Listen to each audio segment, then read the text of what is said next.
Avant même d'aller plus loin, pose-toi une question. Et si l'endroit où tu dors chaque nuit n'était pas aussi neutre que tu le crois? Et si les murs de ta maison gardaient des empreintes invisibles, capables d'influencer ton sommeil, ton humeur et même tes pensées? Reste avec moi, car ce que tu vas entendre pourrait changer la façon dont tu regardes ton propre foyer.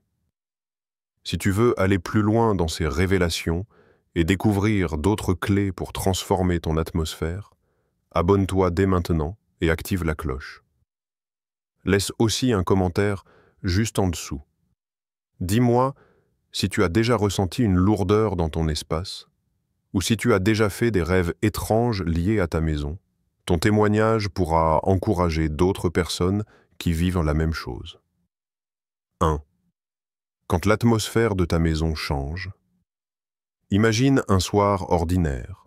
Tu rentres chez toi après une longue journée, fatigué, avec l'envie simple de poser ton sac, d'enlever tes chaussures et de respirer enfin. Pourtant, dès que tu franchis la porte, quelque chose semble différent. L'air n'a pas seulement l'odeur familière de ton foyer, il transporte une lourdeur que tu n'arrives pas à expliquer. Tes épaules se tendent sans raison, ton cœur bat un peu plus vite, et tu te demandes si ce n'est pas ton imagination. Mais ce n'est pas de l'imagination. Il existe des atmosphères invisibles, réelles, que ton esprit capte même si tes yeux ne voient. Vis rien. Le lieu où tu dors, où tu manges, où tu ris, garde bien plus que tes souvenirs. Les murs se souviennent. Ils se souviennent des paroles prononcées dans la colère, des silences pesants, des larmes qui n'ont pas été essuyées. Et parfois, ils conservent aussi les ombres des choses que tu n'as pas invitées, mais qui se sont accrochées. L'atmosphère change, non pas par hasard, mais parce qu'il y a une mémoire dans chaque espace. Ton corps, ton âme, recense cette mémoire sans que tu puisses la nommer immédiatement. Tu t'assois sur ton canapé, et pourtant, le repos ne vient pas. Tu poses ta tête sur l'oreiller, mais le sommeil ne t'accueille pas. Pourquoi? Parce que l'environnement dans lequel tu te trouves influence ton esprit. Ce que tu ressens est comme un écho, une vibration subtile que tu ne peux ignorer. C'est une alerte douce mais insistante. Il y a quelque chose qui demande ton attention. Imagine encore un autre scénario. Tu rends visite à un ami, et dès que tu entres chez lui, tu te sens étrangement calme, léger, presque porté par une paix silencieuse. Tu n'arrives pas à expliquer pourquoi, mais tu respires mieux, tu souris sans effort. C'est cela aussi, l'atmosphère. Elle est perceptible, tangible, sans avoir besoin de preuves matérielles. Si une maison peut transmettre la paix, elle peut aussi transmettre le poids. L'atmosphère de ta maison est comme un miroir. Elle reflète ce qui a été vécu entre ces murs et ce qui s'y passe encore. C'est un langage silencieux qui ne ment jamais. Et quand tu ressens que ton foyer devient lourd, oppressant ou simplement différent de ce qu'il devrait être, ce n'est pas une coïncidence. C'est un signe. Un signal envoyé à ton cœur pour que tu ouvres les yeux. Tu peux te dire « Mais je n'ai rien fait, pourquoi est-ce que je ressens cela ?» Ce n'est pas toujours lié à ce que tu fais, mais parfois à ce que l'espace lui-même a accumulé. Comme un vêtement qui garde l'odeur d'un parfum longtemps après que la personne est partie, ta maison peut garder des empreintes invisibles. Ces empreintes ne sont pas seulement le souvenir, mais une présence, un poids. Et tant que tu ignores ces signes, cette atmosphère peut continuer à te voler la paix. Alors, prends conscience. Regarde autour de toi avec des yeux neufs. Écoute ce que ton cœur essaie de dire quand tu te sens soudain oppressé sans raison. Ne repousse pas ces sensations. Elles sont là pour t'avertir, pour t'inviter à regarder au-delà de ce que tu vois. Car si l'atmosphère de ta maison change, c'est qu'elle veut être comprise, affrontée, transformée. 2. Les signes qui ne trompent pas, ferme les yeux un instant et repense à ces nuits où tu t'es allongé sur ton lit, épuisé, certain de sombrer dans un sommeil profond. Mais au lieu du repos, c'est une étrange agitation qui s'est installée. Ton corps fatigué voulait dormir, mais ton esprit restait en éveil. Tu as tourné d'un côté, puis de l'autre, et au fond de toi, une question revenait. Pourquoi est-ce que je ne trouve pas la paix ici? Ce sont de petits détails, mais ils portent en eux des vérités immenses. Les signes sont là, silencieux, constants, comme des empreintes invisibles. Tu passes d'une pièce à l'autre et, sans comprendre pourquoi, ton humeur change. Dans le salon, tu te sens léger, mais dans ta chambre, une lourdeur s'installe. Tu entres dans la cuisine et soudain, tu te sens distrait, perdu dans tes pensées, comme si un voile te séparait du présent. Ces transitions étranges sont des indices. Ce sont des messages que ton cœur envoie pour te dire que tout n'est pas en ordre. Parfois, le signe prend la forme d'un rêve répété. Tu rêves de la même maison encore et encore, où tu vois un lieu sombre que tu connais trop bien. Le décor est familier, mais le sentiment est dérangeant. Le matin, tu te réveilles avec l'impression qu'une bataille s'est jouée pendant ton sommeil. Tu n'arrives pas à mettre des mots sur ce que tu as vu, mais tu sais que ce n'était pas qu'un simple rêve. Ton esprit a capté quelque chose de plus profond, un avertissement codé dans l'imaginaire nocturne. Il existe aussi ces moments où tu ressens une confusion soudaine. Tu te lèves avec un plan clair pour ta journée, mais une fois à la maison, tes pensées se brouillent. Tes idées se mélangent. Tu oublies ce que tu voulais faire et tu sens comme un épuisement mental qui n'a rien à voir avec ton corps. C'est une brume qui s'installe et tu crois que c'est juste de la fatigue. Mais si cette brume revient chaque fois que tu es dans le même espace, alors ce n'est pas un hasard. Observe encore d'autres signes. Un silence qui pèse, non pas parce qu'il est calme, mais parce qu'il est lourd. Un silence qui ne repose pas, mais qui inquiète. Tu ressens qu'il y a quelque chose de non dit, de suspendu, presque comme une présence qui ne se montre pas. Ce n'est pas ton imagination. C'est une atmosphère qui se manifeste. Et elle le fait de façon subtile, à travers ces impressions qui paraissent trop faibles pour être réelles, mais qui persistent assez longtemps pour devenir évidentes. Parfois, le signe est encore plus direct. Tu invites des amis, et sans que tu leur dises quoi que ce soit, l'un d'eux te demande « Pourquoi je me sens si bizarre ici ?» Les mots d'une autre personne deviennent le miroir de ce que tu ressentais déjà. Quand plusieurs voix commencent à dire la même chose, c'est une confirmation qu'il y a bien quelque chose à remarquer. Tous ces indices, les rêves, les changements d'humeur, la confusion soudaine, le silence lourd, les remarques des autres, sont comme les pièces d'un puzzle. Pris séparément, ils semblent insignifiants, mais mis ensemble, ils racontent une histoire claire. Une histoire qui dit « Ton espace est marqué ». Et il a besoin de retrouver la lumière.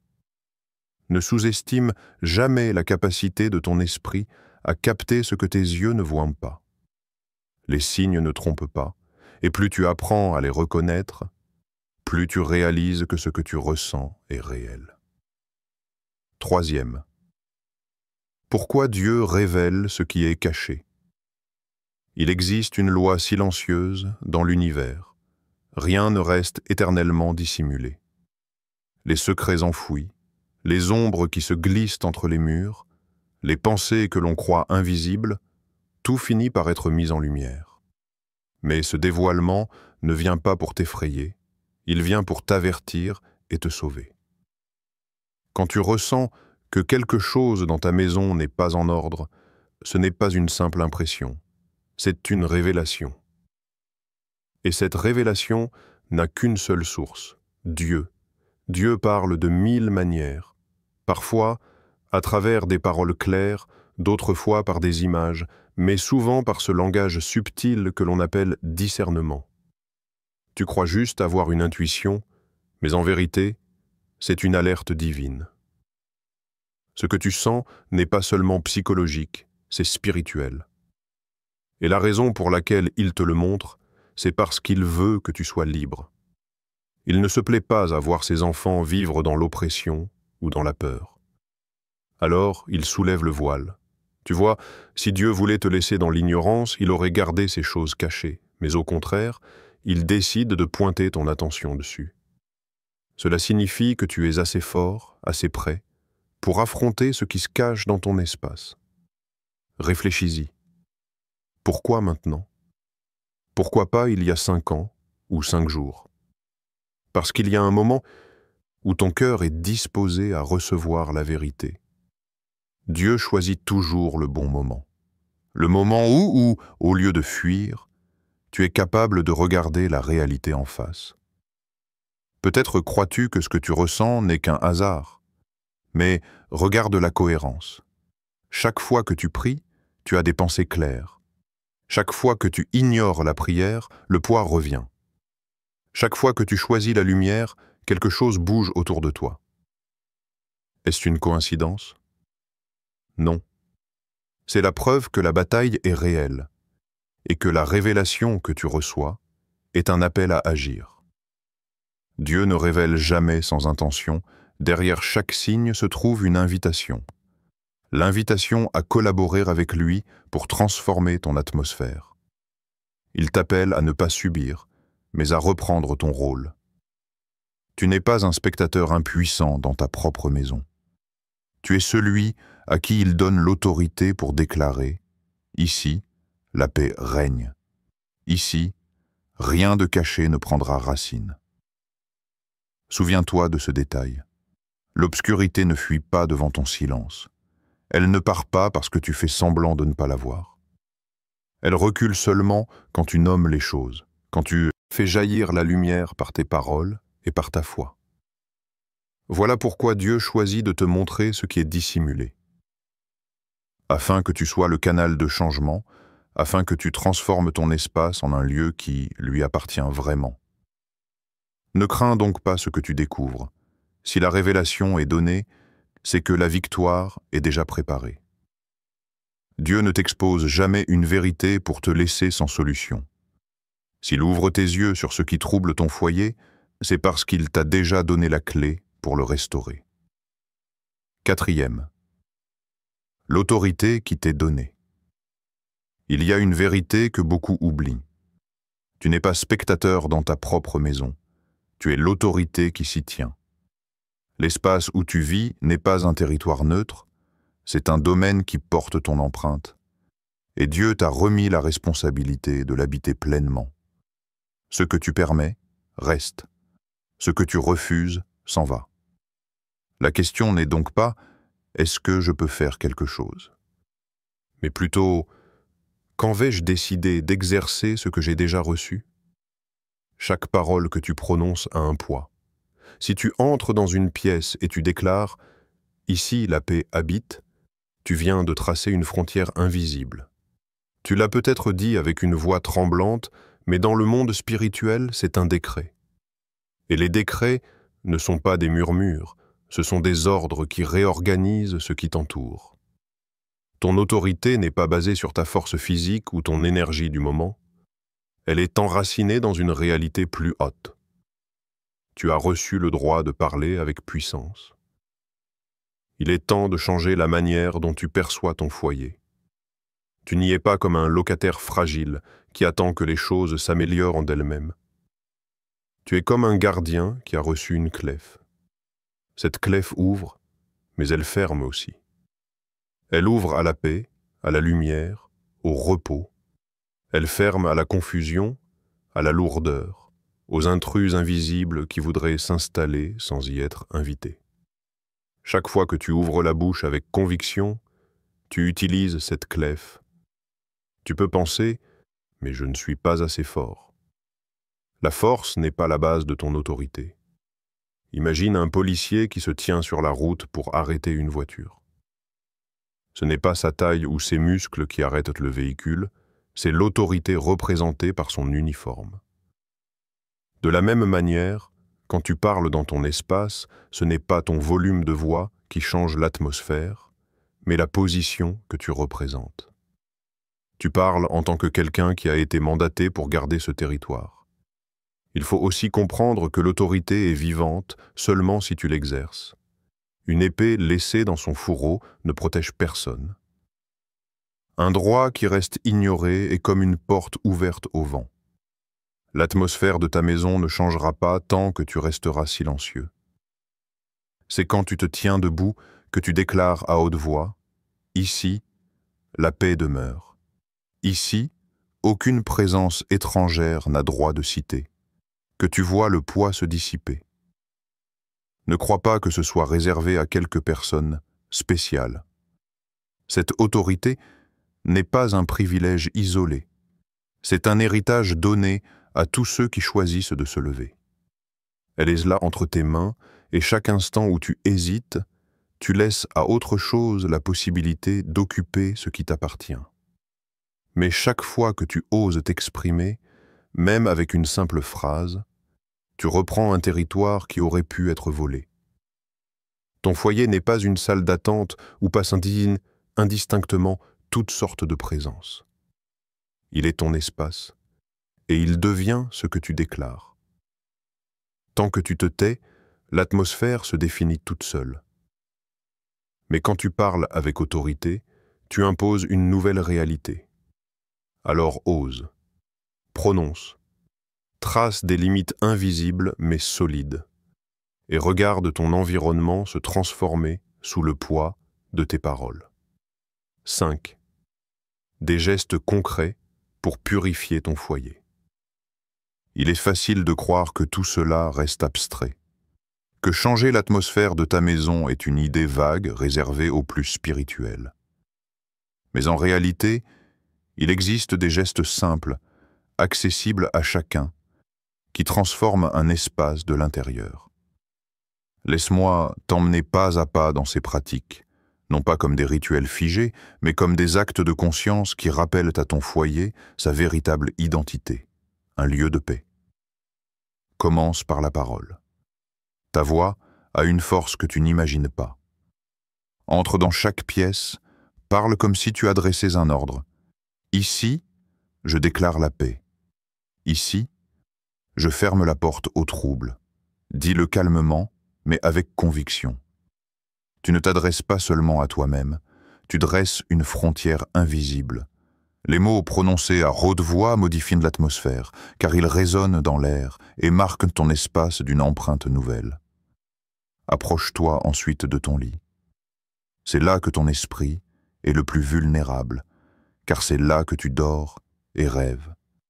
Pose ta main sur l'oreiller et déclare qu'il devient un lieu de repos véritable. Tu peux dire « Chaque nuit ici sera paisible, mon sommeil sera protégé ». Ce geste simple n'est pas anodin. Il change la perception que ton esprit a de cet endroit et ferme la porte aux influences qui cherchent à troubler ton repos. La musique est un autre outil puissant, mais une musique qui élève, qui porte un souffle de paix et de lumière. Le silence peut être lourd quand il n'est pas habité, mais le son qui résonne dans ta maison peut devenir une barrière. Chaque note chasse les murmures invisibles, chaque mélodie nettoie l'air.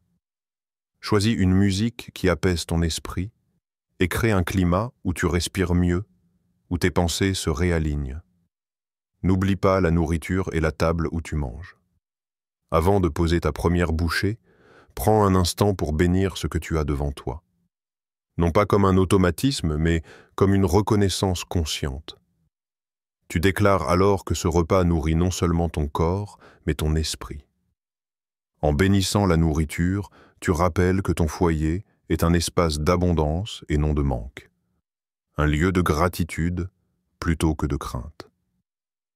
Il y a aussi la question des limites.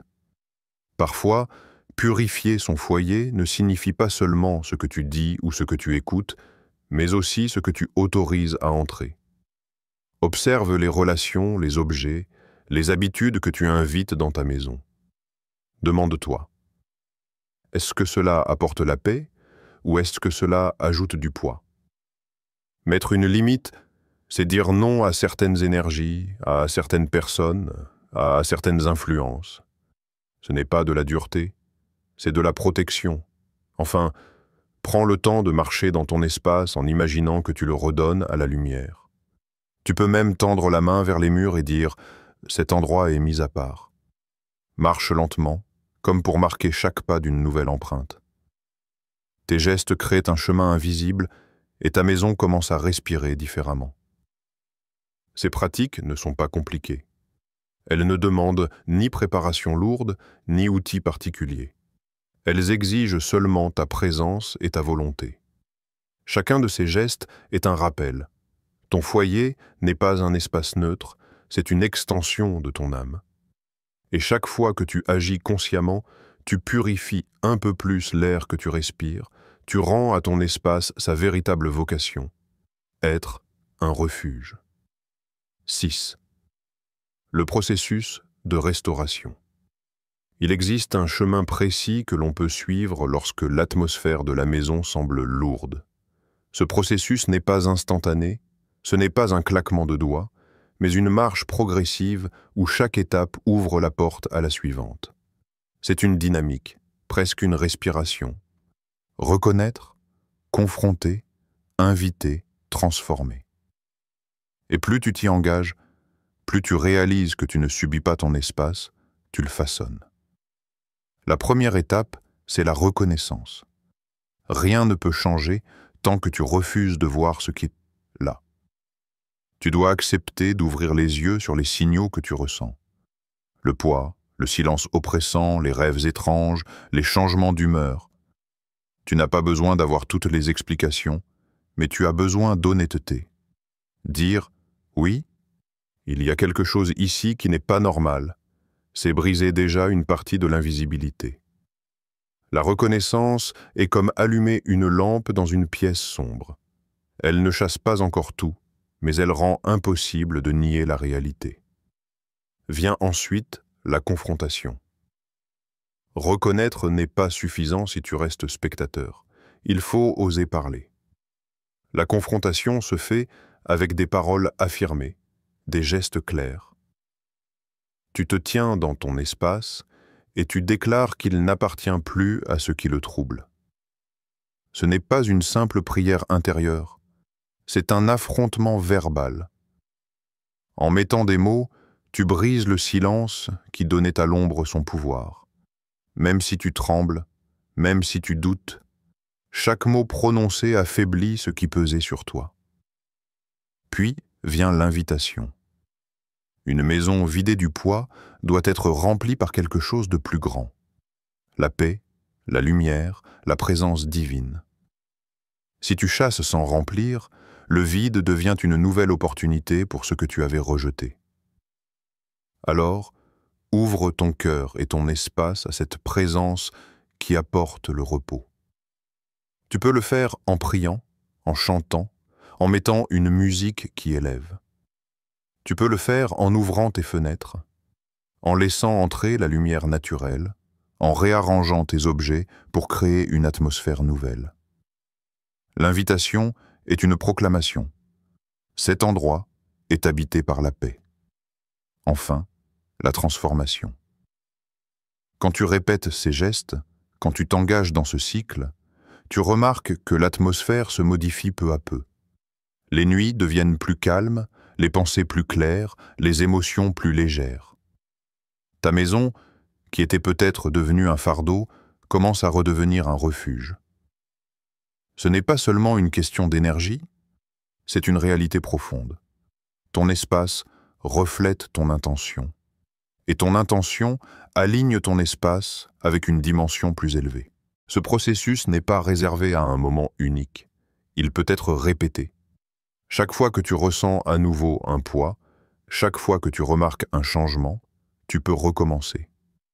Reconnaître, confronter, inviter, transformer. C'est une discipline, comme l'entretien d'un jardin. On ne plante pas une seule fois pour toute la vie. On arrose, on taille, on veille. Et c'est ainsi que le lieu reste fertile. Voilà pourquoi on parle de restauration.